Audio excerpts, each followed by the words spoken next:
This is our last talk. We're only giving 2 today.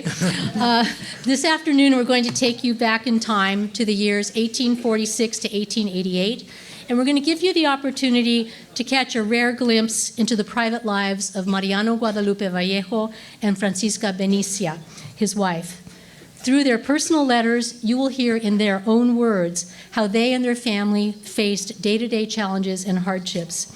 But they also wrote about the joys they experienced and the love they felt for their family and for one another over the course of 42 years and during the first decades of American rule. Now, we believe that through these letters, you will gain a much deeper understanding of Mariano Guadalupe and Francisca Benicia, as well as that of the larger Mexican community as a whole. What I like to say to people is that these are human beings. They're not merely names in a history book. After we finish this presentation, we both hope that you'll share with us how your opinion of Mariano Guadalupe and Francisca Benicia may have changed or even deepened. Now, over the last year or so, people have asked us how we came up with the idea of writing this book, and the answer is actually quite simple. The book just happened. More than 12 years ago, as we were translating Vallejo's Recuerdos, which is his 5-volume history of Alta California from 1769 to 1849, we conducted research at numerous repositories throughout California, and I tell you, we cranked through reels and reels of microfilm. And for us, this was a primary source treasure hunt. And we collected a tremendous amount of material for the Recuerdos book and a companion volume of essays that we wrote. But we were also pleasantly surprised when we would find other documents, such as personal letters. And as you probably can tell after our first presentation, we're both archive rats. We just love working in archives. And we just felt we couldn't ignore these finds, so we took photographs of everything, even microfilm, just in case. You never know when you could use it. So after reading all 180 letters that we had collected, we thought, wow, this is going to be a real privilege for us to get to know Mariano Guadalupe and Francisca Benicia on a very personal level. And we knew then that we needed to share this very human side of them with others. Now, as I mentioned in the first talk, Mariano Guadalupe Vallejo was one of the leading figures in Mexican California. He founded the pueblo of Sonoma in the mid-1830s, and he served as military commander of Alta California from that time into the 1840s. So how did these two people meet? Well, in November of 1829, some soldiers in Monterrey, which was the capital of Mexican California, some soldiers mutinied over their lack of pay. And a number of officers in the Monterrey Presidio were held prisoner. And when the officers were released, when the mutiny ended, most of them were allowed to remain in Monterrey, but 2 of them, who had apparently irritated the mutineers more than their fellow officers had, were sent off to San Diego. And one of those people was Mariano Guadalupe Vallejo. So he's sent off to San Diego, and when he gets there, he really doesn't know anybody there, but he does have some potential contacts. Back in Monterrey, he had become acquainted with a woman named Ramona Carrillo because she was married to one of his military colleagues in Monterrey, whose name was Romualdo Pacheco. And so when Mariano Guadalupe Vallejo goes to San Diego in the early 1830s, it's only natural that he's going to go see Ramona's family because they're the only people he knows about in San Diego. And there he met Ramona's younger sister, Francisca Benicia. Now, Vallejo was only in San Diego for a couple of weeks, but the friendship between him and Francisca Benicia developed apparently rather quickly. And apparently the topic of marriage came up because on October 15th, 1830, Vallejo wrote a letter to the authorities in Mexico City seeking permission to marry Francisca Benicia, and that was a requirement if you were an officer in the Mexican army, you had to get official permission to be married. And so there are a list of documents that Vallejo had to include in this letter of get permission. He had to include, first of all, his baptismal certificate. He had to include Francisca Carrillo's baptismal certificate. He had to have a sworn statement stating that Francisca Benicia was the legitimate daughter of Joaquin Carrillo and Maria Ignacia Lopez, and that the family was an honorable family. And finally, fourthly and fifthly, he had to have written consent, both sets of parents, to get married. So if you were a Mexican army officer, you had to go through all of these steps in order to get married. Now, Mariano Guadalupe and Francisca Benicia were married on March 6, 1832, 2 years and 5 months after he submitted his request. These are the hair combs that she wore on her wedding day. And we learned how much she valued these combs after reading a letter written in 1874 by our good friend Enrique Cerruti, who, as you know, was one of Bancroft's scribes. Francisca Benicia's brother-in-law, Henry Delano Fitch, remember, who eloped with Josefa? He purchased the combs for her in Cartagena, Colombia. And Francisca Benicia believed that combs such as these were an example of the Californios' deep appreciation of cultural artifacts. And she told Cerruti that she wanted Mr. Bancroft to see them for that very reason. So Cerruti wrote that he was absolutely terrified that these combs were going to break. And he packed them up very, very carefully. He had them photographed in San Francisco, and as you see on the bottom of the photograph, it says Houseworths on Montgomery Street. That's the name of the photographer, the photography house. Now, when he returned the combs to Francisca Benicia, he said that she put them back in the very same box in which she had kept them for 42 years. Now, she was 15 years old when she married Mariano Guadalupe, who was 23. And here we have a vanity case. It's at Lacrima Montis, and it was a wedding gift that they received. It's absolutely beautiful. If you go up there, you'll be able to see it. Now, after marrying Mariano Guadalupe Vallejo, Francisca Benicia would end up spending the rest of her life in Northern California. In June 1835, she and her infant son, whose name was Andronico, moved to the new pueblo of Sonoma, which her husband had established after he oversaw the secularization of Mission San Francisco Solano. The Vallejo family lived in the former priest quarters of the mission until the construction of their new home on the plaza was completed, and that was done by the end of 1836. The new two-story residence with an accompanying tower and extensive servants' quarters became known as the Casa Grande. Vallejo's engagement in campaigns against various indigenous groups, he was an army officer, as well as his participation in numerous military and political activities relating to the governance of Alta California in the 1830s, often kept him away from Sonoma for long periods of time. But during this time, Francisca Benicia remained at the Casa Grande, and she was raising 8 children by this time. But she did not have to face the challenge of raising so many children all on her own, because she had the assistance of a large number of indigenous servants. When Manuel Torres, for example, visited the Casa Grande in 1844, this is what he remembered. The patio of Vallejo's Casa Grande was filled with servants, both male and female, but the majority of the servants were women.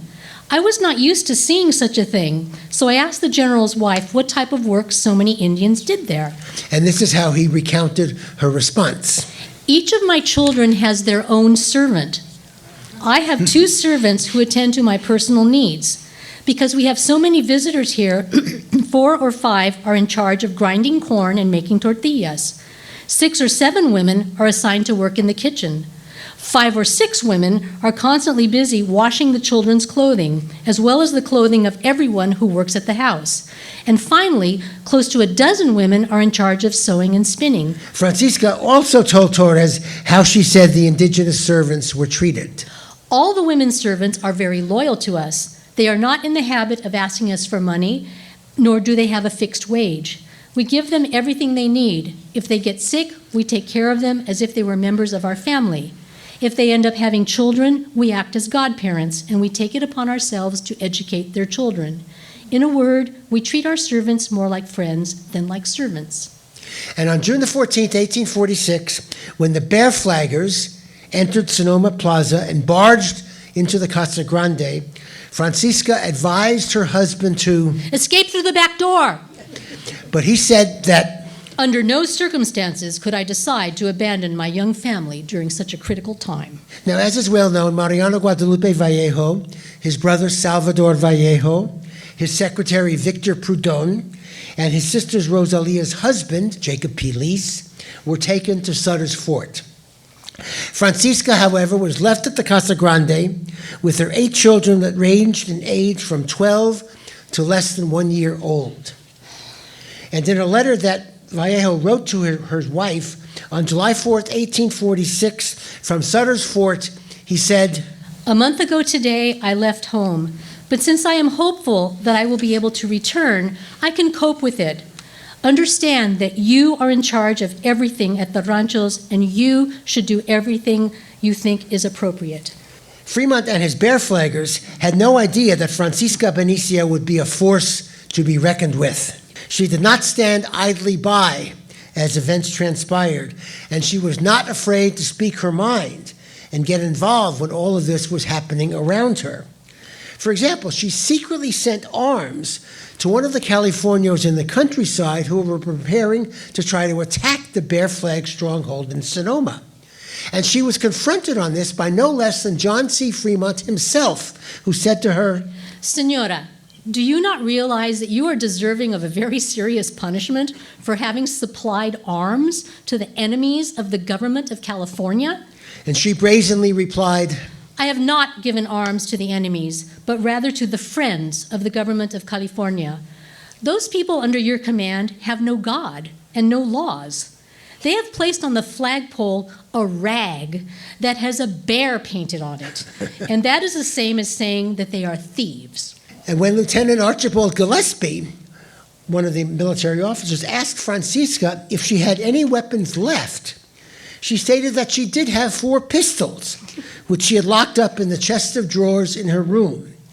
She told Gillespie that she was going to keep them there to defend her honor and the lives of her daughters in case some of the bears tried to barge into their bedrooms. And she even managed to hide another of her brothers, Joaquin, at the Casa Grande, out of view of Fremont and his men who were looking for him. Now, Mariano Guadalupe Vallejo originally thought that he was going to do very well in American California. He was one of the 8 Californios who served as a delegate to the State Constitutional Convention in 1849, which was held at Colton Hall in Monterey. And he was a state senator in the first California legislature, which met in San Jose in 1850. And as a state senator, he wrote a report on the derivation and definition of the names of the several counties of California, like Solano County. However, the amount of time that he was spending in these activities did not sit well with Francisca, who wrote to him in February 1850, "You tell me that you think about your family a lot. If that is true, then why don't you come home? Yes, I trust you. I imagine that you are busy. I do believe that your government and your capitals keep you very occupied, but your family needs you more than the government does." Now, a recurrent theme in Vallejo's letters to Francisca and to his children was the importance that he placed on education. He firmly believed that it was their responsibility, his and Francisca's, to provide their sons and their daughters with as broad an education as possible to help them to adjust to the new order of things in California after 1848. As his son Andronico was beginning his studies at St. Mary's in Baltimore, Vallejo wrote him a long letter on July 15, 1852.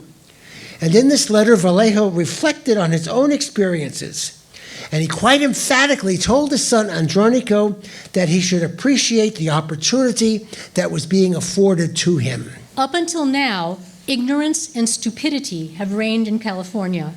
I hope that very soon we will have schools filled with skilled teachers who can shine a ray of light on the darkness in which we have lived until now. My dearest son, if only I had been given the opportunity to acquire an education such as that which has been afforded to you and perhaps to your siblings. Take advantage of it, Andronico. Now, this desire to educate all of his children derived in part from Vallejo's own experience as a child in Monterey. There he had received special tutoring from the governor, Pablo Vicente de Solá. Under Solá's direction, Vallejo read such books as Don Quixote and also read contemporary newspapers that Solá would receive from Mexico City. And as an adult, Vallejo continued to collect as many books as he could. In his recuerdos, he stated, My friends and I hungered to know what men of science and intelligence in the old world were writing about and thinking. But he said that this desire was not supported by the missionaries, who kept a close eye on the ports, coves, and inlets of California, so that books written in liberal tendencies would not be put ashore. Then Vallejo recounted how Henry Delano Fitch once arrived in California with a group of Enlightenment-oriented books. And he gleefully described how Fitch had smuggled those books ashore at night and left them at the edge of the shore at a place we had agreed upon previously. The plan worked, and Vallejo recounted, By 5 o'clock in the morning, the treasure was already placed in my home. And Vallejo proudly boasted that he possessed the finest library in Alta California. And when he would be away from home, he would often write Francisca and ask her to send specific books to him on the steamer. Several days ago, I asked you for 2 books. If you had sent them to me, I already would have returned home from San Francisco. But the books still haven't arrived. They are the ones with the parchment covers that contain Father Junipero Serra's work, as well as another old book with a parchment cover that has been in my safekeeping. I want to point out something to you on the screen. You see there, I have an arrow there, the blue arrow. And what it says there, he wrote the date there, 1847, and it says, Los osos me robaron este diccionario. The bears stole this dictionary from me.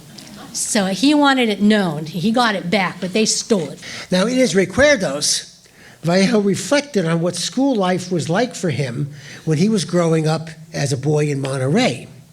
And because of the lack of trained instructors on this frontier region, soldiers, often with rudimentary skills in reading and writing, were sometimes recruited as teachers.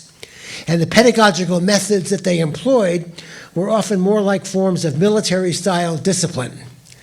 Needless to say, these methods did little to impart a love of learning in the students. Vallejo described one particularly painful recollection that involved lessons in penmanship. Since the examination of the students' handwriting practice was conducted much like a review of troops, that is to say, all the students would present their work in succession, the paddle never left the schoolmaster's hands, and the sounds of the blows would resonate up to 100 times in less than an hour or an hour and a half. Now, apparently, this penmanship experience had a tremendous impact on the young Vallejo, because in many letters to Francisca and to his children, he commented on how much he would really appreciate receiving letters from all of them on a regular basis, and that he would really appreciate if these letters would be long and beautifully written. In other words, beautiful penmanship. Now, in a letter to his son Platon, you'll see there with the arrow, the first words he wrote were, Gracias a Dios, thank God. And he then praised his son for writing an intelligible letter and for demonstrating that, yes, he can write using good penmanship.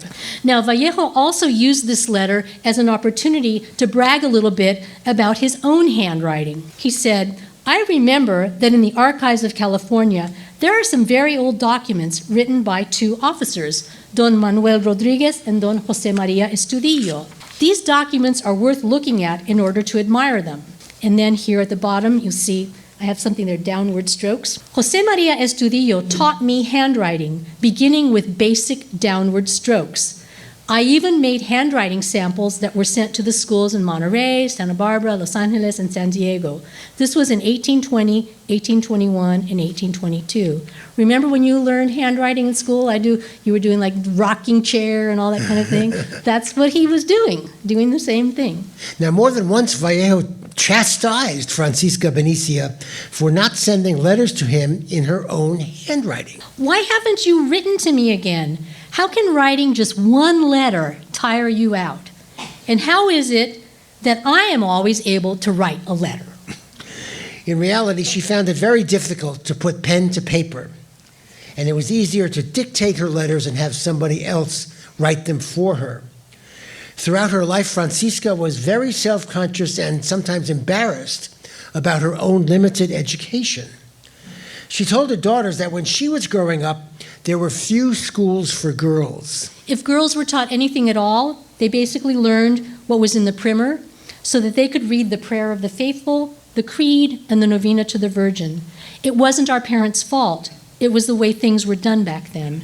In this 1863 letter, we see how she practiced writing her husband's name at the top of the page. You see, Guadalupe, Guadalupe, Guadalupe, trying to make it as legible as possible in order to please him. And I want to point out something else. If you look down where I have the arrow, there's a little word written on the side there. It says demonio. You know what a demonio is? A devil or demon. So I'll have to tell you, the context of this letter, she wasn't too happy. So it's like, querido y siempre adorado, and she crosses that out and then puts demonio.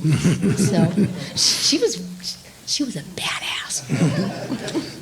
Now, it wasn't always easy for the Vallejo children to live up to their parents' expectations, especially their father's expectations regarding their education. Vallejo was never very subtle in this regard. At times, it was difficult for the children to straddle two very different cultures, trying to maintain their Mexican heritage and customs that were so different, so dear to their parents, while becoming Americans at the same time. And it is apparent in the letters that the entire Vallejo family was trying to negotiate what for them was a very strange landscape. In many ways, they were like so many immigrant families in 19th, 20th, and 21st century America. But there was one crucial difference, of course. The Vallejo family had not planned to come to America. Rather, America had suddenly and unexpectedly come to them. Platon studied medicine at Columbia College at the time, and during the Civil War, Platon served as a surgeon for a year in the Union Army. Władysław enrolled at Fordham College, also in New York. And on June the 15th, 1860, his father sent him a message of encouragement. I am very hopeful that you will dedicate yourself wholeheartedly to your studies so that you can live up to your parents' expectations. Obey your teachers, for that is how you will be able to learn about the sciences, which is a course of study that is quite difficult in the beginning, but with time and dedication, it will become easier and even pleasant. But Władysław ended up dropping out of school, and his father was very unhappy about this. Now, Andronico's situation regarding his education was complex. Through his connections, Vallejo managed to get Andronico, his son, accepted as a cadet at West Point. But this was not something that suited Andronico at all. Now, Francisca was completely aware of the tensions that existed between her husband and Andronico over this issue. And as a way of trying to console him, she wrote him and she said that his father really didn't know how to raise sons. The only person to blame is your papa, because he hasn't known how to behave. He ruins everything. He's going to act the same way with Platon, Ula, Enrique, and Napoleon as he has with you. I was a graduate of Santa Clara University. Both of us are retired professors from there. And for us, it was really exciting when we discovered that Mariano Guadalupe Vallejo sent two of his sons to the pre-college division at Santa Clara College, which is what the school was called back then. Here we have a report card. Those of you who are teachers or are retired teachers, I bet you're glad you didn't have to fill out a report card like this for every single student. The child's name is Enrique Henry Vallejo. Enrique was one of Vallejo's hijos naturales. You know what that is? A natural child, natural son, what does that mean? That Francisco was not his mother. Francisco wasn't the mom. And he was born in 1839. By 1850, he was living with the Vallejo family. You know, and to his credit, Vallejo wanted his hijo natural to receive an education. So he enrolled him at Santa Clara College. This is his fall 1860 report card. He was 20 or 21 years old at the time. And Enrique, he would write letters to Francisca Benicia, and he would address her as my very esteemed, worthy, and loving mother. And she wasn't his mother. For me, that speaks volumes about her and her generous heart. He even invited her to visit and witness the final public examinations that were to take place in June. And at the commencement exercises, Enrique was awarded a prize for the way he played the violin. He got first in penmanship. I bet MGV, as we call him, he was happy about that. First in Spanish, well, you better get first in Spanish, dude. And second in spelling. So he did really quite well. Napoleon Vallejo, this picture, you look at that child's face, he looks like a little mischief maker to me. You just wonder what's going on in your brain. Well, he was Enrique's younger brother. He was not an hijo natural. He was also at Santa Clara in the pre-college division. And in this photo, he's 13 years old. So there was an 11-year difference between the brothers. Here is his report card. His application to study was not very great. His improvement was slow, but he was second in penmanship, which probably pleased his father to no end. But as I said, Enrique was first, so he did better. And also, Napoleon's marks in history and geography were better than his brother's. So this, again, shows that Mariano Guadalupe wanted to educate all his children when he could, so I have to give him credit for that. In 1869, Mariano Guadalupe was forced to confront an episode from his past. And the person who forced him to do so was Maria Amparo Ruiz de Burton, whom he had met in the late 1840s and with whom he began corresponding in 1851. She was the granddaughter of José Manuel Ruiz, who had served as governor in Baja California in the early 1820s. At the conclusion of the Mexican War, she and other residents of La Paz, who had been friendly with the Americans who were fighting in Baja California at the time, they were taken back to Alta California by Captain Henry S. Burton. He and Maria Amparo got married. They got married in Monterey, and then they settled in San Diego. There she became friends with a woman by the name of Juana Lopez. She was a single mother whose daughter's name was Prudenciana. Prudenciana's baptismal record states her mother's name, but it says Padre Desconocido, meaning father unknown. But Maria Amparo learned that Prudenciana was, guess whose daughter? Vallejo. Okay? And now here's something else. Makes it worse. Prudenciana was born at the end of May 1833. Her mother, Juana Lopez, was Francisca Benicia's cousin. Juana's father and Francisca Benicia's mother were siblings. She was conceived in August 1832, 5 months after Mariano Guadalupe had married Francisca Benicia. I'm sorry, Mariano, but it happened. Now, Prudenciana married José Matias Moreno, who was a secretary to our good friend Pio Pico, who comes in again. Vallejo acknowledged Prudenciana in 1869 after Maria Amparo Ruiz de Burton urged him to do so, and he met with her and her husband in San Francisco. At that time, Prudenciana was 36 years old. Since Vallejo wanted to maintain contact with Prudenciana, but he didn't want his wife to know about her, he told Prudenciana the following: I am frequently away from here, and it would be better if you address my letters as usual, but put them inside another envelope that says, Victor Faure, MD, Sonoma. He will give them to me or send them to wherever I am. Okay, question to you. Can we honestly believe that Francisca Benicia didn't have any idea about Prudenciana? I mean, Prudenciana would have been her second cousin. Again, she must have known, but what does that tell you about her? Strong woman, tried to keep the family going. How many of you used to watch All My Children, that soap opera on TV? I did, yes. Here we've got Tad and Dixie Cooney. Well, Caddy McLean, Dixie Cooney, great-great-great-granddaughter of Prudenciana Moreno.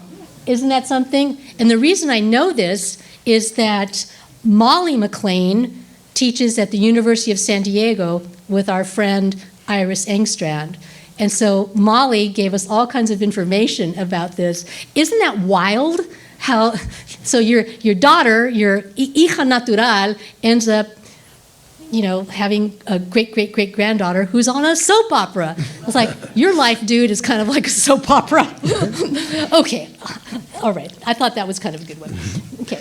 Now, Mariano Guadalupe Vallejo and Francisca Benicia both believed that a desire for cultural and intellectual advancement had been integral to life in California during the Mexican era. And they both deeply resented the fact that foreigners in Mexican California, mainly but not exclusively Anglo-Americans, regarded the Californios as uncouth and uncivilized. Vallejo believed that being a Californio and being a cultured person were not at all at odds with each other, and he wanted his children's experiences and accomplishments to exemplify that belief. Vallejo believed that music was an indispensable part of the broad education he wanted his children to have. He wrote, "Parents should teach their children the secret of musical notes at the same time that they are teaching them the alphabet, because music is a valuable resource in life. Music is an art of such sublime perfection that can be expressed and written in a universal language." We were talking about music before. You understand. Yes. Now, this particular piano was one of 3 that had been brought to California from the East Coast in 1843. Vallejo bought one of them in January 1844, but the piano remained largely unused at Lacrima Montis until March 1846. That happens when your child wants to learn the trumpet or the flute or whatever. Oh, Mommy, I promise I'll practice. And then they don't. Well, in March 1846, Vallejo decided to hire Andrew Huppner. He was a German who had worked for the Russians at Sitka, and he hired him to teach the Vallejo children how to play the piano. According to the contract, Huppner was to teach the girls and the boys. Now, in exchange for giving the Vallejo children piano lessons for a period of 5 years, Vallejo offered Huppner part of a rancho he owned slightly north of Sonoma, and it's Rancho de Agua Caliente. Within a year and a half, a visiting American naval officer, Henry Wise, reported that Vallejo's children could play the piano remarkably well. Now, Andrónico was not interested in that military career that his father had hoped he would participate in, and he became a professional music teacher, and he worked as a Spanish tutor. And several of the other children, especially Jovita and Natalia, also demonstrated considerable musical talent. Now, I'm wondering from whom they inherited their musical talent. Because remember, Enrique, the hijo natural, got that prize for playing the violin so well. So I'm wondering if maybe it was Francisca who had the musical talent. It may have passed through that DNA. Don't know. Now, Jovita and Natalia continued their study of music at St. Mary's Hall in Sonoma and in San Francisco, and they both became accomplished pianists and singers. Vallejo wanted to affirm and support Jovita's musical accomplishments, so he came up with a really clever idea. He drew up a contract by which Jovita would serve as a music teacher for Uladislao and for Enrique. And here we have the English contract. In the city of Sonoma, on the 4th day of the month of April of the year 1862, Señorita Jovita Vallejo, Enrique Vallejo, and Uladislao Vallejo agreed to the following contract. Miss Jovita, that's not a typo on my part, he wrote Miss, okay? Miss Jovita will give guitar lessons to Enrique for the period of 1 year, consisting of 3 lessons per week. As compensation for the lessons, Enrique will give Miss a milk cow, reddish in color. Miss Jovita agrees to provide weekly music lessons to Uladislao for the period of 1 year. As compensation for the lessons, Uladislao will give Jovita a young colt named Barragan, and both señores will turn over the sole ownership of the colt and the cow to Miss Jovita. As evidence that we are in agreement, we sign this contract today before witnesses. I think that is really clever. It makes it like a business that they're doing, and so they're responsible. I think it's pretty cool. Now, during this time, Vallejo was spending more and more of his energy time and energy in San Francisco trying to preserve his land holdings. Remember, as I said the last time, Congress passed a Land Act which made Californios defend their titles to the land in a legal system they did not understand and conducted in a language that was not their own. And so to hire lawyers, but these efforts continued to drain Vallejo's finances. And a disastrous climax occurred in 1862 when the United States Supreme Court, in the case of United States versus Vallejo, invalidated his claim to Rancho Suscol in the North Bay. So during her husband's frequent absences, Francisca was left with having to contend with keeping things running as smoothly as possible at home, with little or no money. She had to rely on quick thinking and creativity while trying to make sure that she protected her husband's public persona, that is, the family honor. And she was hardly convinced that his frequent absences were doing significant good for the family. I was sitting on my sewing chair waiting for you for quite a while, thinking perhaps that you wouldn't be coming, because the stagecoaches had arrived some time ago and you weren't on any of them. She urges him to spend more time at home and not to be so depressed. She makes a point of telling him that he is spending a lot of time in Monterey attending to his family obligations and visiting his own siblings. You say that your duty and your obligations detain you. I don't know which obligation is more important to you, if it is taking care of your old sisters who no longer need to be taken care of, or coming home to take care of your family. I can't take care of everything alone. I'm very tired and I'm very angry. And as a result of his legal and money troubles, he eventually had to mortgage his estate at Lacrimamontes and sell the vineyard on the property. Ending up poor because the most powerful government in the world has taken over my most valuable properties is not my fault. It is just that I have not been able to fight for them successfully due to a lack of material force, money, to counteract it. Well, Francisca, on more than one occasion, tells her husband not to worry so much. Take good care of yourself and live peacefully. Come home when you can, but don't be gone too long because that frightens me. I'm already imagining that you aren't going to come back. No, I don't want to think like that. Isn't it true that I shouldn't think that way? Guadalupe, there are times when I'm very sad and spend too much time thinking. Guadalupe, remember what I told you about your money. Conduct your business well. Don't trust anyone at all, and take care of yourself. But in the meantime, Francisca had to assume more responsibilities at home.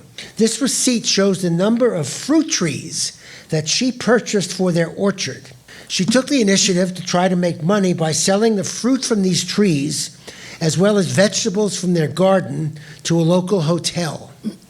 She also sold eggs to a local baker. And it also occurred to her that they might want to rent out the Lacrimamontes bathhouse to the public, since the local spring on the Lacrimamontes property made it a very functioning facility.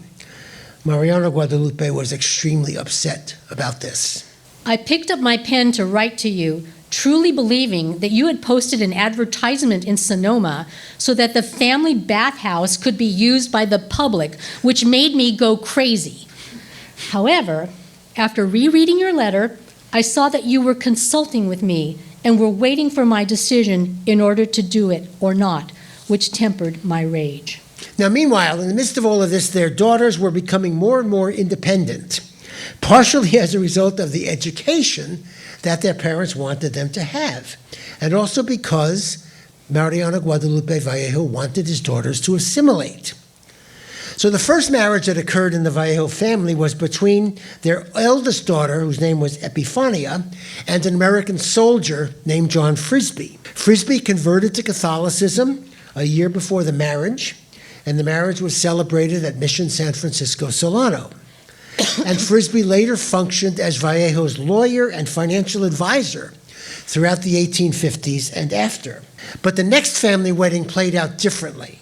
In 1858, when Mariano was in Monterey attending to the estate of his late mother, Adela, the next girl, decided to marry Frisbee's brother Levi, who was 16 years older than she was.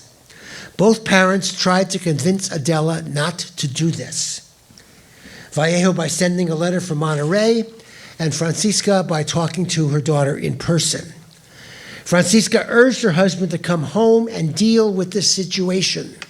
Come, come, come, come, come, come.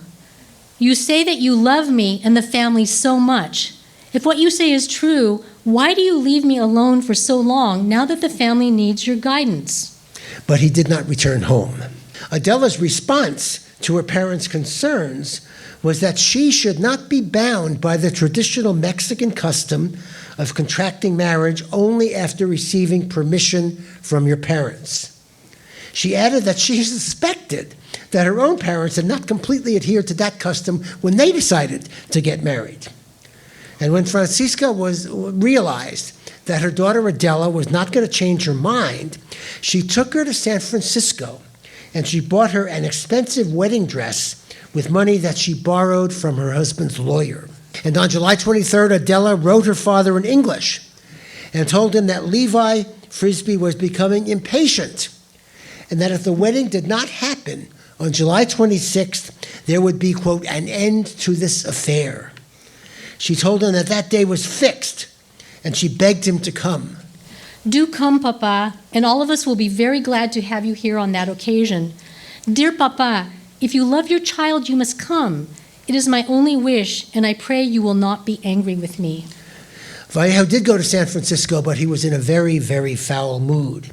He wrote to Francisca a few hours before the wedding occurred in Sonoma, and he said, I should not go to the house if Dr. Frisbee is there, nor should I allow them to remain there for a moment, even if she has gotten married. Similar difficulties arose a few years later. In 1863, the next two daughters, Natalia and Jovita, informed their mother that they intended to marry another set of brothers, Arpad and Attila Harasti. They were the sons of pioneering wine grower Augustin Harasti, who had established the Buena Vista winery outside of Sonoma a few years earlier.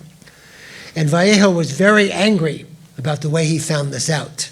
I'm enclosing a letter for Natalia. It's my reply to one that she recently wrote to me, saying she was engaged to marry Attila Harasti. But she says nothing as to whether she has consulted with you or has even told you about such a thing. It's very strange that whenever I come to Monterey, the girls always want to get married. And other people always announce it before I find out. I've been assured that Jovita is also engaged to one of the other Harasti young men. I haven't been informed about this directly, but rather through hearsay. Now, Vallejo did attend the double wedding, which was held at Lacrimamontes on June 1st, 1863, and it was officiated by a Catholic priest. But he was finding that acculturation had turned out to be, I'd say, a much more difficult process than he had anticipated. Francisca, a Californiana who was closer to the girls than her husband was and spent more time with them than he did, she seemed to handle this part of the process much better. Well, what about the other children? Well, Platon, the one who was a doctor and who had served in the Civil War, married Lily Wiley. And Lily's father was a Sacramento River boat captain. The wedding was held in November 1867 at Trinity Episcopal Church in San Francisco, with a subsequent Catholic ceremony in Vallejo. And there you can see Lily and her sister Lulu with the fashionable haircut that was. Yeah. And Lulu, the next daughter, she married Ricardo de Emperan in August of 1882. Now, Ricardo Emperan was the Mexican consul in San Diego. And Lulu gave birth to all of her children. Actually, she left San Diego and came back to Lacrimamontes to give birth to all of her children. And she stayed there while her husband made trips back and forth to Mexico City. Napoleon, whose picture we saw a while ago, he married Martha Brown. Martha Brown's father was an attorney for the Southern Pacific Railroad. Martha was a Protestant, and the marriage took place at her family's home in Oakland, and it was officiated by a Protestant clergyman. And finally, the youngest daughter, Maria, married James Cutter. And James Cutter's father had organized the first volunteer fire company in San Francisco. And in Gold Rush, San Francisco, fires were a big danger, and volunteer fire companies were very, very significant. And Maria and James Cutter were married in May of 1878. Now, in 1865, Vallejo goes to New York and Washington, D.C. He accompanies John Frisbee, who's going there on business reasons. But the letters that Vallejo writes back to his wife, Francisca, about this trip are incredibly detailed, and the reader not only senses his excitement, but can also visualize the places that he visits. The cold in this country is intolerable. The only way to come to terms with it is by having the pleasure of watching a large number of men and women ice skate in Central Park. This frozen park is loved by everyone. And on a train trip to Washington, D.C., this is what he noted. Along the way, we encountered many trains that were headed to New York, as if they were bats out of hell. It's frightening to see such things. 50 miles an hour. To find myself a foot away from something that produces so much noise I only heard for an instant, and then it was gone in a flash. And in Washington, D.C., Vallejo visited the Capitol and said, I can't help but admire its grandeur. I sat on the same chairs that Washington and all the great men of the United States sat on. And in May of 1865, he was in New York City when the funeral procession of President Lincoln, which went from D.C. overland back to Springfield, Illinois, passed through New York City.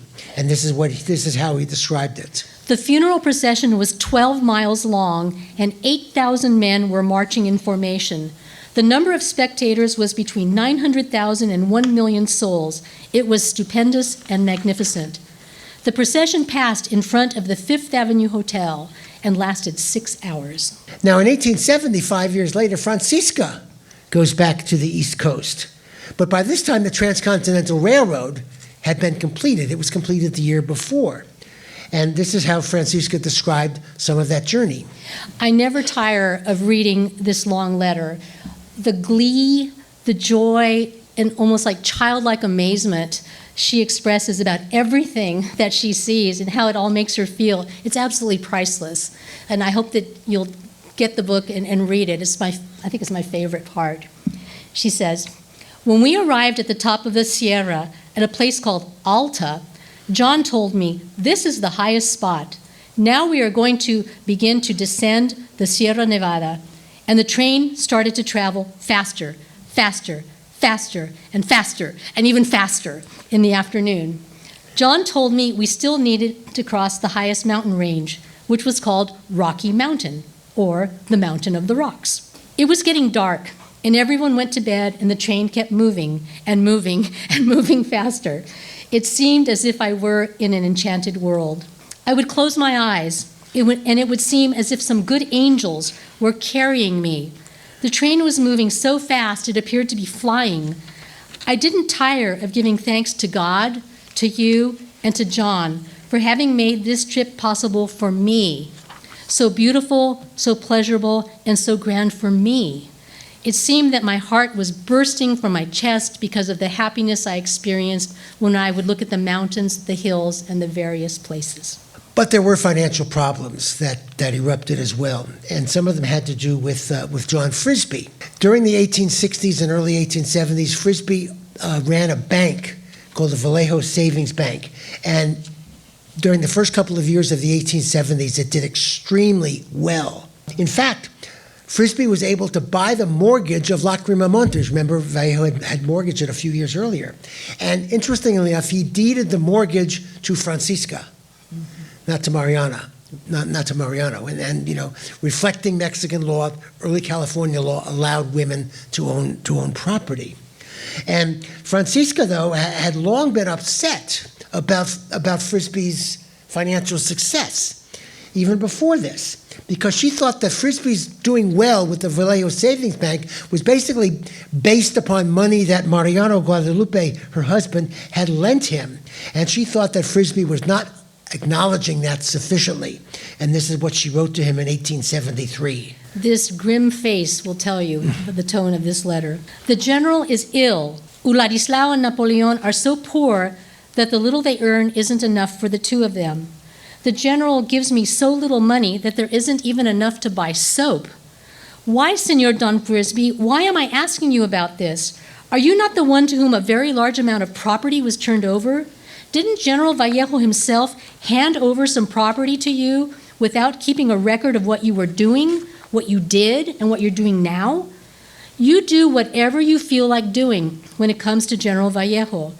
Isn't it true that you are doing whatever you want to Guadalupe? Remember, everybody knows that everything you have belongs to General Vallejo and his heirs. It doesn't belong to you. But in 1873, there was a depression. It was called, in the economic history terms, the Panic of 1873. And Frisbee's Vallejo Bank failed in that panic. And a couple of years later, Vallejo and Frisbee go to Mexico. Vallejo was trying to get Frisbee back on his feet. Frisbee, by this time, has got in the back of his head, maybe I can become a railroad promoter and get Mexico to build a railroad to California. And in an interview on June the 27th, 1877, which appeared in the Mexican newspaper Monitor Republicano, and which was quoted in the Daily Alta California the next month, Vallejo presented himself to the Mexicans as a loyal soldier of Mexico for decades. I was born a Mexican. My ancestors were Mexican, and I have always maintained with my sword the honor of Mexico. The day that Mexico has a railroad, which devouring distances unites it with California, commerce and industry will flourish. The enthusiasm that Vallejo expressed in his letters from New York and Washington is even greater sometimes in the letters that he writes from Mexico City, describing the grandeur of the architecture. But unlike the New York and Washington letters, which are generally positive, the letters from Mexico City include disparaging remarks about the conditions of the indigenous people in Mexico City. The cathedral and sanctuary are stupendous and grandiose.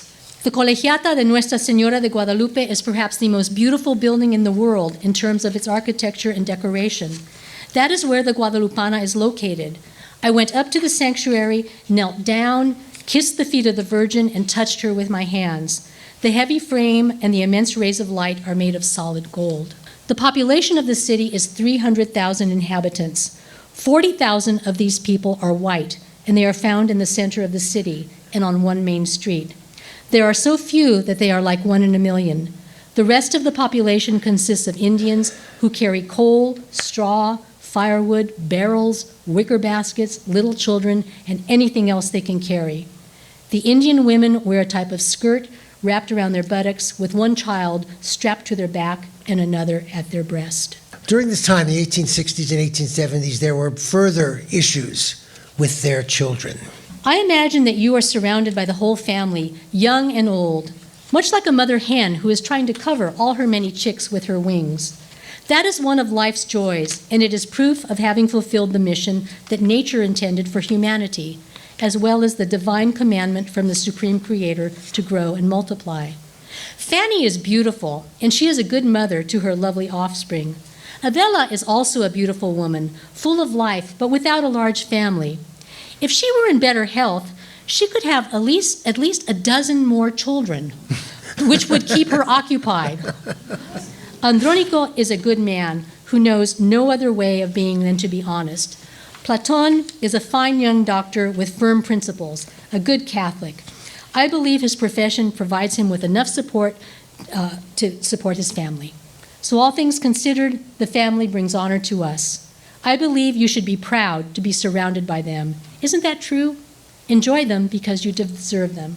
But everything was not going well between Jovita and Arpad. They were married, remember, in 1863, and they had 2 children. They were living in San Francisco. Arpad was working for Isidore Landsberger, who was a distiller. In 1877, though, Jovita decided that she could no longer tolerate Arpad's indiscretions, which were frequent, and she decided to seek a divorce.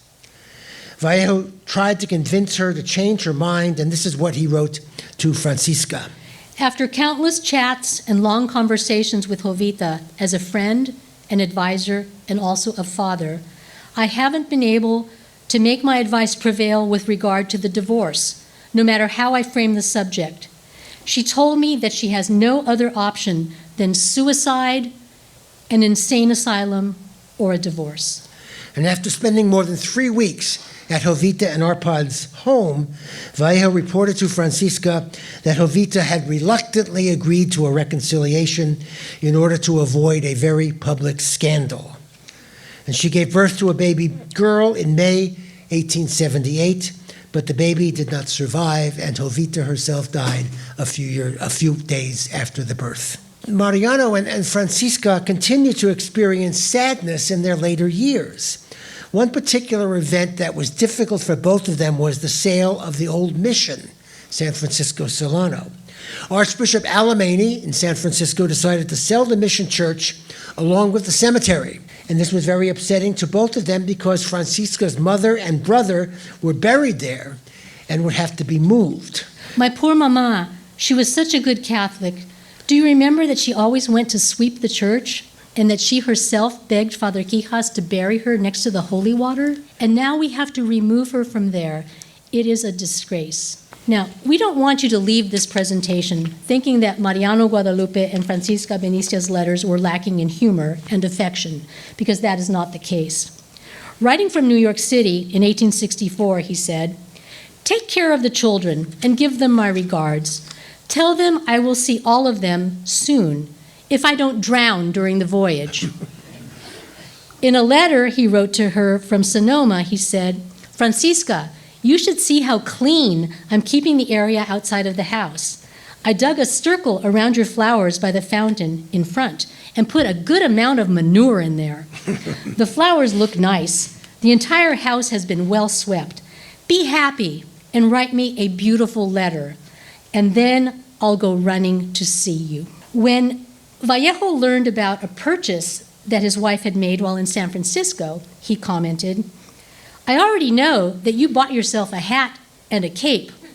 Lulu says that you are very nicely packaged as you wonder about San Francisco."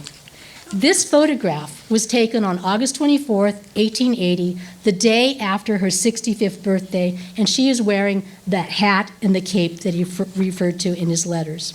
Now, throughout the course of the letters, Vallejo was never shy about sharing how he was feeling, both emotionally and physically. When he would be away from his family, he made sure to let them know that he missed them and that he felt alone, alone, alone, completely alone. We also learned that he suffered from rheumatism, failing eyesight, intestinal difficulties, but most especially, he suffered from bad teeth. Francisca, after suffering so much and putting up with the pain caused by the molar, I decided to have Dr. Van Geldern extract it for me. The operation was done at Attila's home. The doctor and Adela came to Sonoma in a carriage to pick up the box of instruments and some chloroform. They sat me down in a large chair. Adela held my head against her chest. Natalia placed the handkerchief over my nose. Attila held the cup with water, and the doctor was prepared with the tooth puller. As soon as the chloroform began to take effect, they opened my mouth.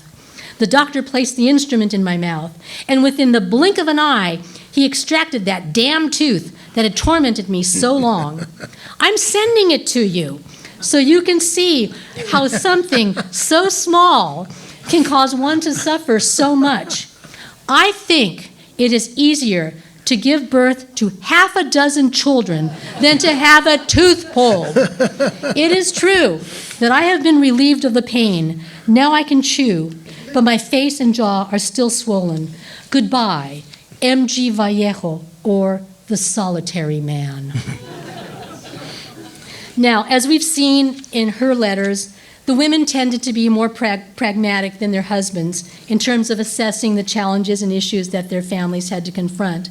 And Francisca seemed to be much more skeptical than her husband as to whether they would ever be able to restore themselves to the social position they had both occupied before the American takeover. On his better days, Vallejo realized and actually admitted that his wife was right and that she was not trying to be contrary when she was expressing her skepticism. In one letter to her, he expressed the hope that we will be able to walk together in peace and harmony in the little bit of life that we have left. In another letter that he wrote to her during their last years together, he reflected on what they had been able to accomplish with their children. By focusing on their children, we believe that he was acknowledging how much that she had contributed to the raising of their children and their success. For us, the feelings expressed in this letter are how we feel we should end this talk, in which we hope that you have been able to experience some of the triumphs and tribulations, joys and sorrows of this remarkable family. Yesterday, I received your simple yet wise little letter. I appreciate the good wishes you send me, which I will not forget. However, in addition to the experience I've acquired in every type of business during my life, I'm convinced that it's time for me to take care of number one first. Number one is you and me. We've already fulfilled our mission in society. We had a large and extensive family. We raised them, educated them, and gave them standing based on what is demanded by religion and society. So we should derive some satisfaction from this, without vanity, but yes, with pride, to think that we have lived long enough to see fulfilled the obligation we entered into in our marriage more than 50 years ago. Thank God that He granted us such a long life so we could see our children's children and die in peace, blessing all of them. Amen.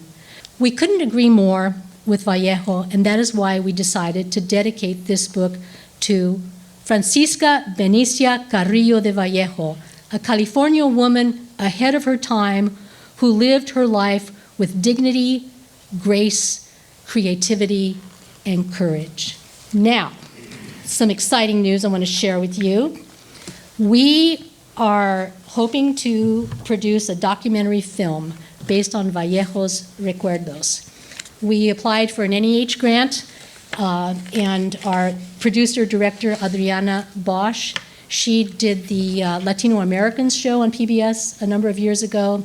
I was in episode 1 and got to know her there.